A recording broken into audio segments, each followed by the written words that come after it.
Good morning, and welcome back to Daily Dhamma, a letter to our children. Today is February 28th, and our reading is Projection. One source of strife is projecting our fears, resentments, and guilt on others, especially our children. When we project the wreckage of our past onto our child's future, we are truly stepping in it.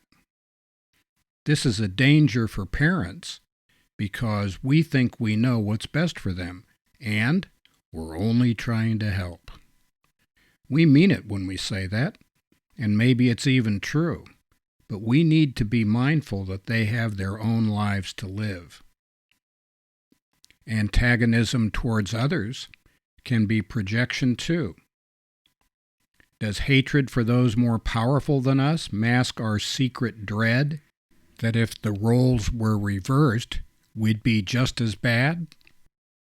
What did we do the last time we had the whip hand? It's good to pause and not jump to contusions.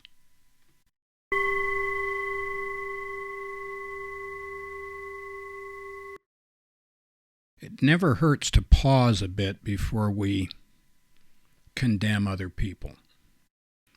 And keep in mind, we're talking to ourselves here.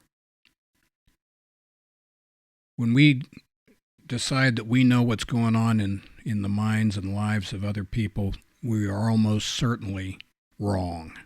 Whatever it is that we think is going on, it's probably not that. Don't know what it is. But one thing that we can do is to keep in mind that our business is our side of the street, not what other people are doing. And this applies at levels large and small. We need to make sure that we keep in mind that our kids have their own lives to live, and that while they might include us, it doesn't mean that we've got any agency over telling them what to do. And you can expand that up to the community and on up to the nation. We certainly have responsibilities to take care of our own, but we should mind our own business, keep our hands to ourselves, and try not to be jerks. In the modern world, we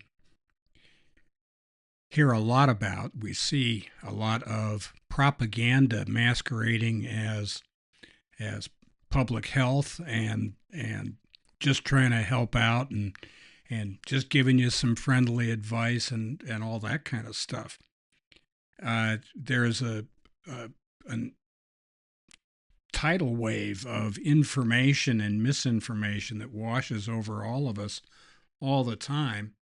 And it used to be that kids were taught in school how to think critically, not to have critical theory, but to think critically, that they'd take a look at what was the source of this information. Do they have a dog in this fight? Is there some possible way that they could be winding us up to their own benefit? So where's the information coming from? Cui bono? Who benefits from this? How likely does this sound? Does this make any sense?